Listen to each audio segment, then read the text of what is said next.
Hello America, tonight we want to tell you the truth about our financial state. You mean no one has told us the truth about our money? Our government has injected trillions of dollars into the economy and it has not worked. If someone is lying, we need accountability. There is no accountability in our system. It is no longer based upon merit because it is no longer based upon sound money, which is derived from the faith that mankind puts in each other.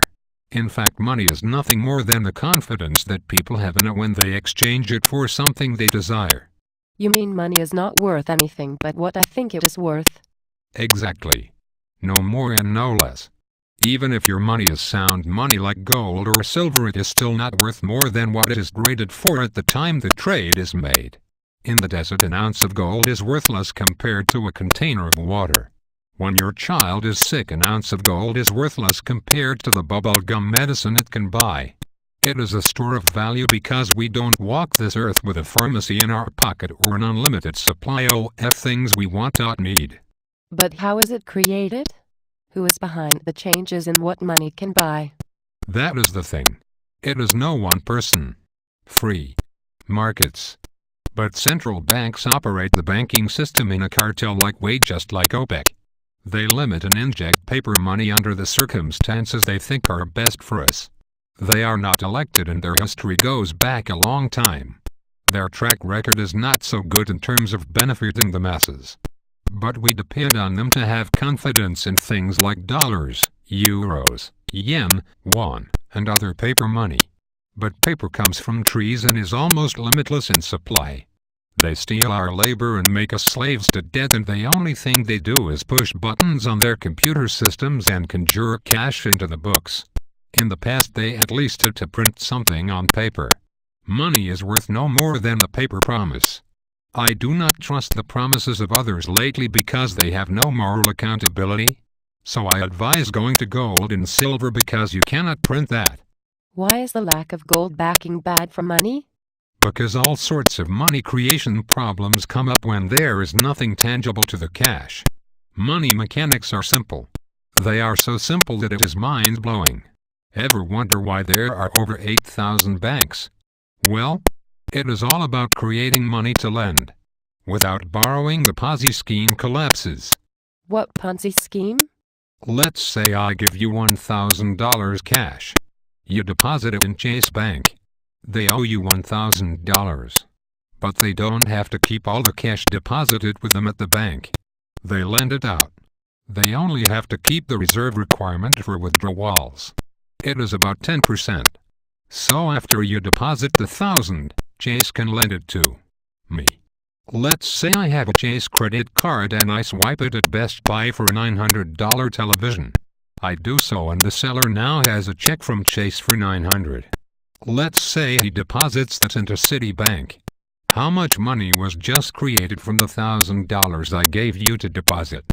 So far Chase owes you $1,000 and Chase paid Citi $900.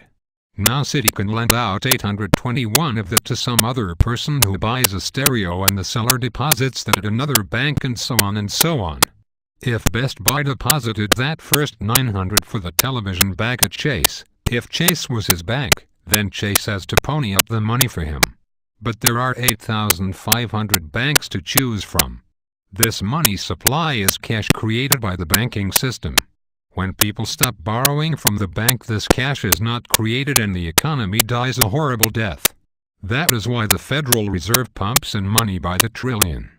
Do you mean that when I borrow from the bank they create the money out of thin air? Sort of. If money had gold backing, then no one could get away with that. This is why the Constitution says that only gold and silver can be money. If the Founding Fathers saw this, they would encourage rebellion this instant. But we are too fat and stupid and would rather watch television and play Nintendo. It is no wonder that we are on the decline. What is worse is that as they print trillions of dollars into existence, the world is losing confidence in the dollar. Indeed, so are we as citizens. That is why gold keeps going up so fast. Silver too. The danger is that the world could reject the dollar as a reserve currency because we keep printing it. That could lead to financial and societal doomsday. How? Why would that lead to doomsday? If we could not buy internationally with dollars, our economy would die. We could not get oil and other required raw materials to continue anything near our current lifestyle. Everything depends on energy, for example. If the power systems can no longer operate because we have no oil, then the grid may shut down. Without electricity, we would be in ruin. Millions of people in the cities would have no food and water. That would bring out the worst among us, and the riots would be terrible. No one would be able to stop that. We would not be able to have this civilized talk if both of us skipped 7 meals in a row. No food. No water. How can that be? Because our system requires a complicated network of things moving around correctly. It can easily be disrupted. Without oil, for example, there would be no trucks delivering. Most of the things we buy at the store come from hundreds or even thousands of miles away. There would be no system that could fill that gap. Substantial numbers of people would go hungry. How long would you put up with a lack of baby formula before you started exploring options? What about water? These systems are pumped electrically. Cities like New York get water from hundreds of miles away. People are no longer self-sufficient. They would not know how to get water from open sources and make it safe to drink. The health system would be overrun with sick people. You think this is a fantasy? This happens when complex systems break down. We have no education for the people that teaches self-sufficiency, so they would wait for help to arrive. And no help will arrive, and they will riot and burn the places to the ground, taking water and food from each other until there is no more. Try skipping 7 meals and viewing this video again. It would change your perception, I assure you. But we have huge farms. They could feed the people. Modern farming does not work without electric irrigation, oil for tractors, and diesel for trucking logistics. Crops would rot in the fields. This is frightening me. What should I do? You should explore on the internet while there is still time. People publish information on how to provide for yourself and family. The basics are food, water, shelter, heat and protection. Learn about this topic. Store a year's supply of food if you can. Learn all you can while there still is time. So I need to store food, have access to water, be able to shelter myself and protect my family from those who would steal from me? That sounds very far-fetched. How possible is a collapse of the dollar? These things happened. Germany in 1920s had people burning marks for warmth. Zimbabwe recently printed a $1 trillion bill. You can buy 3 chicken eggs with it. Argentina had hyperinflation as well. Study the outcome in these cases and make an informed decision. But bear in mind that in these cases there was always the dollar to backstop the slide. In Zimbabwe there was a black market in dollars.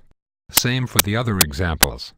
I do not trust that anyone will help the USA if it happened here. I fear that the charity we give the world will never return to us. They would see this as our fault, and many nations will relish our decline.